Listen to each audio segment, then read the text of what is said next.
I was pleased to see that Shake Shack returned the money. We will be putting out some FAQs. There is a certification that people are making. And I ask people, just make sure the intent of this was for business that needed the money. We'll put out an FAQ. But again, the intent of this money was not for big public companies that have access to capital. And not for Harvard, you might say. So, Mr. Secretary, are you going to request that those other companies, because obviously Shake Shack was not alone in being a big company that got money in this, are you going to be I'm asking? going to request. You're going to ask them to return that money? Yep. Yeah, Harvard's going to pay back the money, and they shouldn't be taking it. So Harvard's going to. You have a number of, I'm not going to mention any other names, but when I saw Harvard, they have one of the largest endowments anywhere in the country, maybe in the world, I guess, and they're going to pay back that money. And I just want to clarify, because certain people on the PPP may have not been clear in understanding the certification. So we will give people the benefit of the doubt. We're going to put an FAQ out, explain the certification. If you pay back the loan right away, you won't have liability to the SBA and to Treasury. But there are severe consequences for people who don't attest properly to this certification. And again, we want to make sure this money is available to small businesses that need it, people who have invested their entire life savings. We appreciate what's going on, and they're hiring people back. And how are you going to ensure that those small businesses, those small restaurants, cafes, bars, who did not get the money last time around are going to get it this time?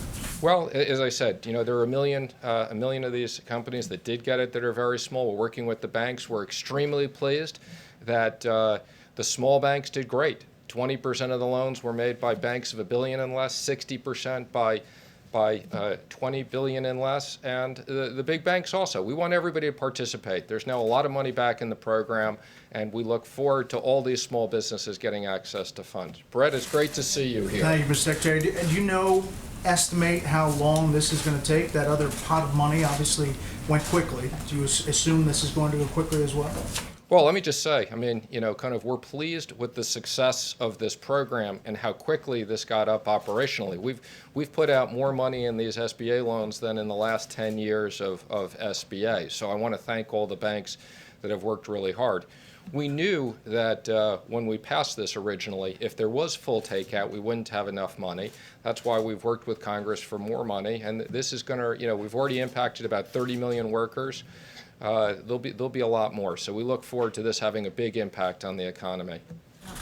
Yesterday, the president said he would look into the issue of felons, those with criminal convictions, getting access to some of these programs. I was wondering if you have an update on that. Sure. So we worked with the White House on this. There were actually much more onerous restrictions in the SBA program. There were people who had misdemeanors that weren't allowed to access the program. It was much longer than 5 years. And, we very much, because of the criminal reform legislation that was passed and the work that's been done in the White House by Jared and others, we specifically designed the program, and the 5 years was significantly shorter than what had been done before. So we had already taken that into account. Consideration For now, we're not going to do that. But I want to just emphasize, we did take this into account. There were a lot of people that wouldn't have access previously, and we changed those regulations. Mr. Secretary, the president talked about a phase 4. I know we all understand the circumstances and why businesses need this, but how many more phases can we afford to have, or can businesses expect to have? Do you see a phase 5, a phase 6, a phase 7? What's your thinking on this? Well, first of all, I very much appreciate the president's support for phase 4. He put out a tweet. As the president said, we would look forward to phase 4. Would be infrastructure. The president's been talking about infrastructure since the campaign. Roads, bridges, broadband, especially broadband now to rural America is very important. We've talked about incentives for restaurants, sports, entertainment, because these businesses have been impacted. The president has talked multiple times about a payroll tax cut. And we've also, we're talking about, in the case of states, we've heard from the governors and the fiscal issues of the states. I think phase 4 will most likely be what we'd need. I think based upon what we're seeing and the reopening of the economy and the amount of money we're putting in and working with the Federal Reserve on 13.3, I think you're going to see a lot of liquidity, and we look forward to business rebounding, especially later this summer. Just real quick to follow up, and the PPP program, is this the last tranche of money you think you're going to need for small businesses? We would expect this is the last tranche, but obviously we can always reconsider that. But this is a lot of money going out. Again, let me just be clear. You know, it's another $310 billion here and another $300 billion of loans. That's over $600 billion putting into small businesses, which are the backbone of the economy, 50% of the private payroll. How much do you think Phase 4 will cost? And it will include all of those things? It'd be premature for us to comment what the cost is. We'll work with Congress on that, and we'll consider it. Infrastructure could be a big investment. That's going to be. Size of the taxpayer dollars that are going out the door. You fellows come to a different way of thinking about the need for oversight, independent oversight on behalf of the taxpayer. We have independent oversight. We supported in the last legislation. Let me be very clear. We have a new inspector general. The president has already picked someone for that position. We look forward to the person being confirmed. We have an oversight committee of Congress that many of them have already been appointed. And let me just say, we put up last week for full transparency. We had no obligation to do this. We put up, you can go to treasury.gov, full transparency on the money that had been sent out on the PPP across states, showing all the big lenders, how it was distributed. No one lender did more than 4%, showed the businesses. So again, the president and I very much believe in full transparency. We're spending a lot of money, and we want to make sure that it's done effectively and fairly. Secretary, thank you. You started by thanking the leaders in the House and the Senate. Can you tell us more about how easy or hard it was to deal with both sides?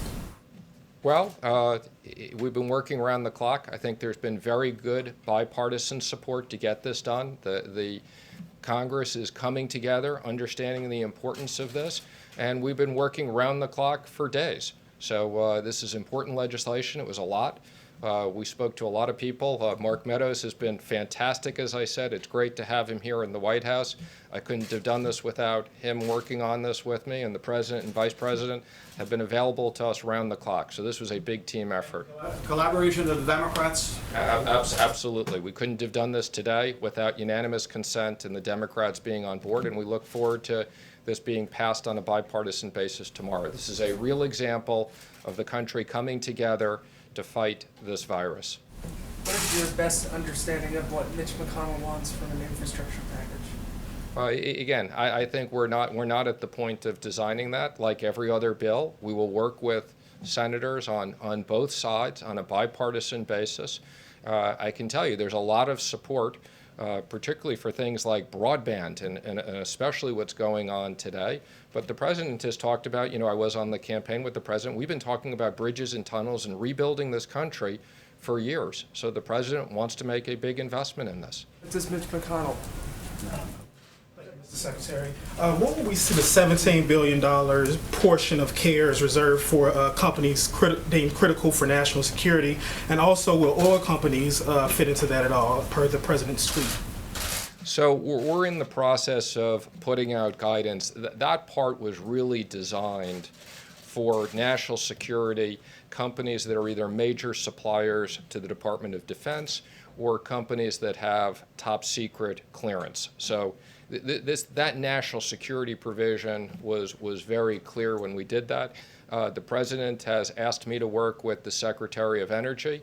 Obviously, the energy business is very important to us. This has national security issues, but different. And we look forward to both looking at what existing capabilities we have, and that will be something we may need to go back to Congress and get additional funding for. Similar to the airplane or airline bailout at all, or completely different situation. I mean, what you have with the airlines is, we had a very, very good airline industry. Because of the virus, they basically shut down.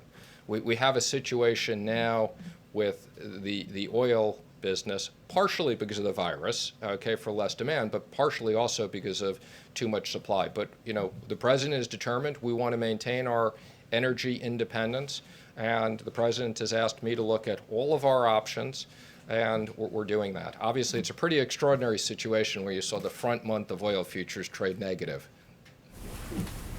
Hi, on the issue of the fourth stimulus bill and aid to state and local governments, any thoughts on whether that money should be proportionate to the rate of infection in states so that harder hit states? Interesting, but way too early to consider that. Whatever we do, we'll do on a bipartisan basis.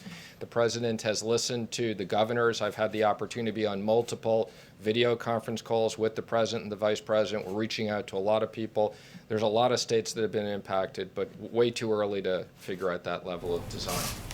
You mentioned if a large company applies for one of these loans and maybe manipulates or works the system or works the loopholes to get it, what are some of the consequences to, if a large company tries to get one of these PPP loans? What can you do? Well, you used the word manipulate. I'm going to give people the benefit of the doubt. Again, we're going to put up very clear guidance so that people understand what the certification is, what it means if you're a big company. Again, there is a provision for, where there are multiple affiliates that people can access this, but the intent was not for companies that have access to plenty of liquidity and other sources.